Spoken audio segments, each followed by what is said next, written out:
नमस्कार, मैं एडवोकेट सौरभ कुणाल। स्वागत है आपका हमारे इस यूट्यूब चैनल पे। यहाँ पे हम चर्चा करते हैं बहुत सारे लीगल और फाइनेंशियल इश्यूज को। तो मित्रों, आज हम चर्चा करने वाले हैं एंटीसिपेटरी बेल कैसे पाएं, यानी कि अग्रिम जमानत किस तरह से मिलता है, इसे कैसे पाया जा सकता है।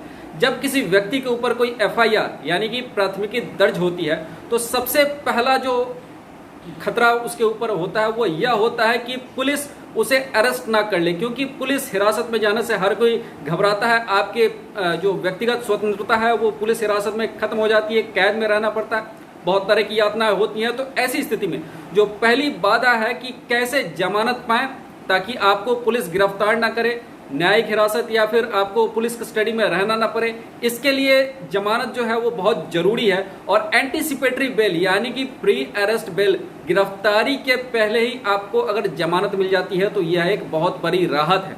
तो आज के इस वीडियो में हम चर्चा करेंगे कि अग्रिम जमानत यानी कि एंटीसिपेटरी बेल किसी भी केस में कैसे पाया जा सकता है, उसके क्या ट्रिक्स हैं और क्या टिप्स हैं, इसके बारे में हम विस्तृत चर्चा करने जा रहे हैं। उसके पहले मित्रों, मैं आपको ये बताना चाहता हूं कि यह हमारा जो वीडियो है ये कानूनी शिक्षा यानी कि विधिक जागरूकता के लिए है। आप भी इस अभियान में जुड़े, और अगर पहली बार इस वीडियो को देख रहे हैं तो कृपया चैनल को सब्सक्राइब करें और बेल बटन जरूर दबा दें ताकि इस चैनल के जितने भी अपडेट्स हैं आप तक नोटिफिकेशन में पहुंचते रहें। तो चलिए शुरू करते हैं आज के इस वीडियो को। मित्रों, आपको पता होगा कि जब भी कोई घटना होती है, जब भी कोई अपराध होता है तो उस पर मुकदमा होता है, पुलिस में एफआईआर दर्ज की जाती है यानी कि फर्स्ट इंफॉर्मेशन रिपोर्ट। जब फर्स्ट इंफॉर्मेशन रिपोर्ट दर्ज हो जाती है तो पुलिस अधिकारी, अगर कॉग्निजेबल ऑफेंस है तो पुलिस अधिकारी जो आरोपी होते हैं उनको गिरफ्तार करती है। ऐसी स्थिति में बहुत सारे प्रोसेस भी होते हैं कि कभी कभी अगर कोई प्राथमिकी दर्ज होती है तो पुलिस वाले उसमें 160 का जो है नोटिस भेज के जो एक्यूज्ड हैं उनको बुलाती है, उनसे सवाल जवाब करती है और चाहती है कि वो जो एक्यूज जो आरोपी है वो इन्वेस्टिगेशन में, अनुसंधान में उनका सहयोग करे। इसके लिए वो 160 का नोटिस भी भेजती है। लेकिन कई दफा पुलिस जो है इन प्रोसीजर्स, इन प्रक्रियाओं को ना अपना के सीधे जो आरोपी है उसे गिरफ्तार कर लेती है। तो ऐसी स्थिति में आपके पास जो है पहला जो रेमेडी है, जो विकल्प है, अगर आपके ऊपर कोई एफआईआर हो गया है और आपको उसकी जानकारी हो गई है तो ऐसी स्थिति में अगर आपको गिरफ्तार होने का कोई खतरा लग रहा है कि अगर आपके ऊपर कोई एफआईआर हो गया या आपको गिरफ्तार करने के लिए कोई प्रक्रिया चलाई जा रही है, तो ऐसी स्थिति में आपके पास एक विकल्प होता है, कानूनी विकल्प होता है। आप एंटीसिपेटरी बेल यानी कि अग्रिम जमानत यानी गिरफ्तारी के पहले ही जमानत, गिरफ्तारी के पहले ही आप अदालत में जाके ये कह देते हैं कि आप इस केस में जो है कोऑपरेट करने के लिए पूरी तरह से बाध्य हैं और आप इसमें कोऑपरेट करने वाले हैं। इसमें आप ये भी बता सकते हैं अगर मुकदमा झूठा है तो आप इसमें यह भी कह सकते हैं कि मुकदमा पूरी तरह से झूठा है, उन्हें फर्जी तरीके से इस केस में फंसाया गया है, उन पे कोई आरोप सिद्ध नहीं हो पाएगा। इन सारी चीजों को आप बता सकते हैं जमानत में।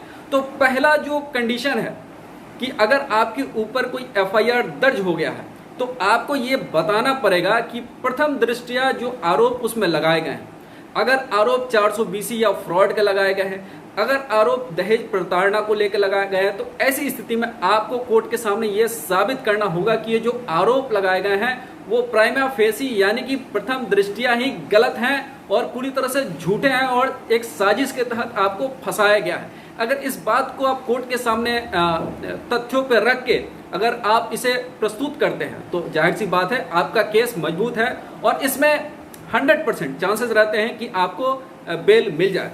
हालांकि मैं बता दूं, बेल जो है वो discretionary power of the court है, यानी कोर्ट के विवेक के ऊपर ये सब कुछ निर्भर करता है। इसमें केस टू केस वेरी करता है। तो दूसरा जो ग्राउंड है वो यह है कि आपके केस में ये जो केस हुआ है उसमें एफआईआर के बाद चार्जशीट फाइल हुई है कि नहीं। ऐसी स्थिति में कई बार ऐसा होता है कि एफआईआर में डिले हो जाता है या एफआईआर के बाद जो चार्जशीट है उसमें झूठ मूठ का अगर कोई केस आपके ऊपर किया गया है तो वैसी स्थिति में भी आपके पास एक ग्राउंड होता है, आपको जो है इसमें अग्रिम जमानत यानी एंटीसिपेटरी बेल पाने के आप हकदार होते हैं।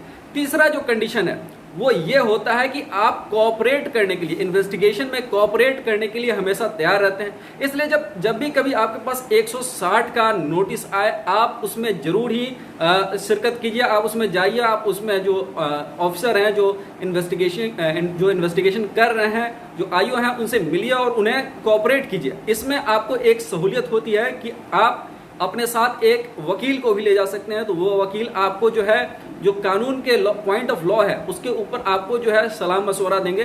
तो जब कभी भी 160 का नोटिस आए, आप तुरंत ही उसमें जो है, क्योंकि 160 का जो नोटिस होता है उसमें समय और जगह तय किया जाता है, ताकि उस दिन आप अपनी तैयारी के साथ अपने वकील के साथ जाएं और जो आईओ हैं, जो इन्वेस्टिगेटिंग ऑफिसर हैं उस केस के, उन्हें आप कोऑपरेट करें, उन्हें अनुसंधान में मदद करें, आपसे जो प्रश्न पूछे जाए वो सारे प्रश्नों का आप जवाब दें। तो अगर इस तरह का आप कोऑपरेशन दिखा रहे हैं तो यह भी एक ग्राउंड है कि आपको जमानत मिल सकती है।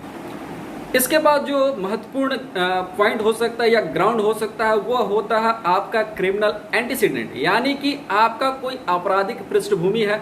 अगर आप पहले भी किसी अपराध में सजा प्राप्त हैं या उसमें तफ्तीश हो रही है, अनुसंधान हो रही है, तो ऐसी स्थिति में जो है आप उन्हें उन सारे जो भी आपका आपराधिक इतिहास है उसके बारे में आप उसमें लिख सकते हैं। अगर आपराधिक इतिहास आपका कोई नहीं है, आप एकदम साफ सुथरे स्वच्छ पृष्ठभूमि से आते हैं, तो ऐसी स्थिति में आपका जो है एंटीसिपेटरी यानी जमानत मिलने का जो केस है वो और ज़्यादा स्ट्रांग होता है। तो मित्रों, मैं बता दूं कि जो जमानत लेने का जो केस बनता है वो केस टू केस वेरी करता है। उसके जो एफआईआर होते हैं, उसके जो कंटेंट होते हैं, सब कुछ उसके ऊपर निर्भर होता है। उसमें क्या साक्ष्य, क्या सबूत पेश किए गए हैं, आपका जो पुलिस इन्वेस्टिगेशन है उसमें क्या कुछ किया गया है, उसमें क्या कुछ आपके बारे में लिखा गया है, 161 यानी 161 के बयान में क्या पुलिस ने दर्ज कराया है, अगर 164 का बयान हुआ है तो उसमें क्या पुलिस ने सब दर्ज करा है, और इसके बाद आपका जो एक जो सामाजिक स्तर पे आपका कितना एक रिस्पॉन्सिबिलिटी है, या आप कितने रिस्पेक्टफुल है, और आप सामाजिक जीवन में क्या कुछ कर रहे हैं, ये बहुत सारे फैक्टर इसमें काम करते हैं। तो कोई एक फैक्टर नहीं होता, हजारों फैक्टर हैं इसमें जो काम करते हैं। आपका आपराधिक इतिहास, केस के कंटेंट, आपका सामाजिक जिम्मेदारी, आपका सामाजिक योगदान, बहुत सारा कुछ इसमें जो है बेल को मिलने के लिए। और मैंने आपको जैसा कि बताया कि जमानत मिलना ये जो है ये discretionary power of the court है, यानी कि कोर्ट के, न्यायालय के विवेक के ऊपर निर्भर करता है। तो अगर ये सारी चीजें हैं और कोर्ट को आप संतुष्ट कर देते हैं कि आप इन्वेस्टिगेशन यानी कि अनुसंधान में आप पूरी तरह से सहयोग करेंगे, तो ऐसी स्थिति में बहुत ही स्ट्रांग चांसेस होते हैं कि आपकी जमानत जो है वो मिल जाए। तो ऐसे ही वीडियो के लिए बने रहिए हमारे साथ, और मिलते हैं फिर एक नए वीडियो के साथ। तब तक अपना ख्याल रखिएगा।